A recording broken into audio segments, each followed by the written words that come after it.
50th question ಇಲ್ಲಿ ಏನ್ ಕೊಟ್ಟಿದ್ದಾರೆ ನೋಡ್ರಿ. Find which is the first negative term the arithmetic progression. ಅವರೇ ಒಂದು ಎ ಪಿ ಕೊಟ್ಟಿದ್ದಾರೆ, ಅದರಲ್ಲಿ ಫಸ್ಟ್ ನೆಗೆಟಿವ್ ಟರ್ಮ್ ಹೇಳ್ಬೇಕು. ಓಕೆ, ಸೊ ಅವ್ರು ಕೊಟ್ಟಿರೋ ಎ ಪಿ ಬರ್ಕೊಳೋಣ.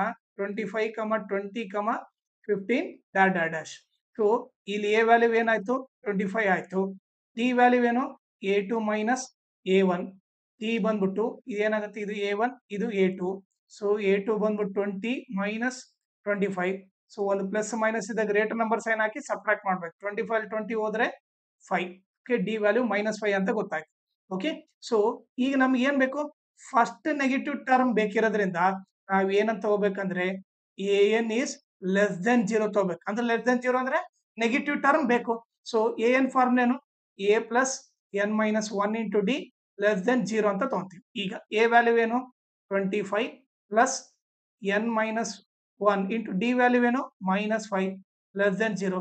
ಈಗ 25 ಪ್ಲಸ್ -5 ಇಂಟು n ಏನಾಗುತ್ತೆ? -5 ಇಂಟು n -5n ಆಗುತ್ತೆ. ಮೈನಸ್ ಇಂಟು ಮೈನಸ್ ಪ್ಲಸ್ 5 1 ಜಾ 5 ಆಗುತ್ತೆ, ಲೆಸ್ ದೆನ್ 0. ಈಗ 25 ಪ್ಲಸ್ 5 30 ಆಗುತ್ತೆ. 30 ಮೈನಸ್ 5n ಲೆಸ್ ದೆನ್ 0. ಈಗ 30 ಈ -5n ಆ ಕಡೆ ಹೋದ್ರೆ ಪ್ಲಸ್ 5n ಆಗುತ್ತೆ. ಓಕೆ, 30 ಇಂಟು 5 ಕಡೆ ಬಂದ್ರೆ ಡಿವೈಡ್ ಬೈ 5 ಆಗುತ್ತೆ, ಲೆಸ್ ದೆನ್ n. 5 1 ಜಾ 5 6 ಜಾ. So 6 less than n. ಇದನ್ನ ಉಲ್ಟಾ ಬರೆದ್ರೆ ಓಕೆ n ಗ್ರೇಟರ್ ದೆನ್ 6 ಆಗುತ್ತೆ. ಓಕೆ, ಯಾವಾಗ ನೋಡ್ರಿ 6 ಲೆಸ್ ದೆನ್ n, ಇದನ್ನ ಉಲ್ಟಾ ಬರೆದ್ರೆ ಏನಾಗುತ್ತೆ? n ಈ ಸೈನ್ ಚೇಂಜ್ ಆಗುತ್ತೆ, n ಗ್ರೇಟರ್ ದೆನ್ 6. ಇದ್ರ ಅರ್ಥ ಏನಂತಂದ್ರೆ ನಿಮಗೆ ಫಸ್ಟ್ ನೆಗೆಟಿವ್ ಟರ್ಮ್ ಬೇಕಂದ್ರೆ n ವ್ಯಾಲ್ಯೂ ಗ್ರೇಟರ್ ದೆನ್ 6 ಇರಬೇಕು. ಗ್ರೇಟರ್ ದೆನ್ 6 ಅಂದ್ರೆ ನಥಿಂಗ್ ಬಟ್ n ವ್ಯಾಲ್ಯೂ ಏನಿರಬೇಕು? 7 ಇರಬೇಕು. Okay, so 7th term negative ಬರುತ್ತೆ. ಫಸ್ಟ್ ನೆಗೆಟಿವ್ ಟರ್ಮ್ a7 ಅಂದ್ರೆ ನಥಿಂಗ್ ಬಟ್ ಏನು? a plus 6d. Okay, A value ಏನ್ ಕೊಟ್ಟಿದ್ದಾರೆ? ಎ ವ್ಯಾಲ್ಯೂ ಇಲ್ಲಿ 25 ಅಂತ ಕೊಟ್ಟಿದ್ದಾರೆ, D value -5. So A value 25 plus 6 into D value -5. So 25 plus into minus 6 5 30. Okay, ಒಂದು plus minus ಇದ್ದ ಗ್ರೇಟರ್ ನಂಬರ್ ಸೈನ್ ಹಾಕಿ subtract ಮಾಡಿ. 30 ಅಲ್ಲಿ 25 ಹೋದ್ರೆ 5. ಸೊ ನಿಮಗೆ ಫಸ್ಟ್ ನೆಗೆಟಿವ್ ಟರ್ಮ್ -5 ಬರುತ್ತೆ. ಓಕೆ, ಇದು ಬಂದ್ಬಿಟ್ಟು ಇದ್ರದ್ದು ಸೊಲ್ಯೂಷನ್. ನಿಮಗೆ ನನ್ನ ಟೀಚಿಂಗ್ ಇಷ್ಟ ಆದ್ರೆ ಈ ನಂಬರ್ಗೆ ವಾಟ್ಸಪ್ ಮಾಡ್ರಿ, ನಾನೇ ನಿಮಗೆ ಕಾಲ್ ಮಾಡ್ತೀನಿ.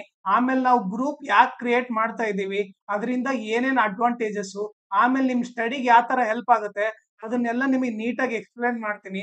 ಆಮೇಲೆ ನಿಮಗೆ ಎಕ್ಸ್ಪ್ಲೇನ್ ಮಾಡಿದ್ಮೇಲೆ ನಿಮ್ಗೆ ಇಷ್ಟ ಆದ್ರೆ ನೀವು ಈ ವಾಟ್ಸಪ್ ಗ್ರೂಪ್ ನ ಜಾಯಿನ್ ಆಗ್ರಿ, ಇಲ್ಲಾಂದ್ರೆ ನಿಮ್ ಇಷ್ಟ. ಬಟ್ ನೀವು ಮಾತ್ರ ಈ ನಂಬರ್ಗೆ ವಾಟ್ಸಪ್ ಮಾಡ್ರಿ.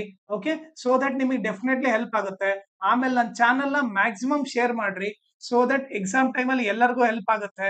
ಆಮೇಲೆ ಈ ವಿಡಿಯೋ ಡಿಸ್ಕ್ರಿಪ್ಷನ್ ಅಲ್ಲಿ ನನ್ನ Instagram channel link, Telegram channel link, ಆಮೇಲೆ ಅರ್ಥಮೆಟಿಕ್ ಪ್ರೋಗ್ರೆಷನ್ ಎಲ್ಲಾ LBA ಕ್ವಶನ್ ಸಾಲ್ವ್ ಮಾಡ್ಬಿಟ್ಟು ಆ ಸೊಲ್ಯೂಷನ್ ಪ್ಲೇ ಲಿಸ್ಟ್ ಲಿಂಕ್ ನ ಈ ವಿಡಿಯೋ ಡಿಸ್ಕ್ರಿಪ್ಷನ್ ಅಲ್ಲಿ ಹಾಕಿರ್ತೀನಿ, ಅದನ್ನ ನೀವು ರೆಫರ್ ಮಾಡಿ.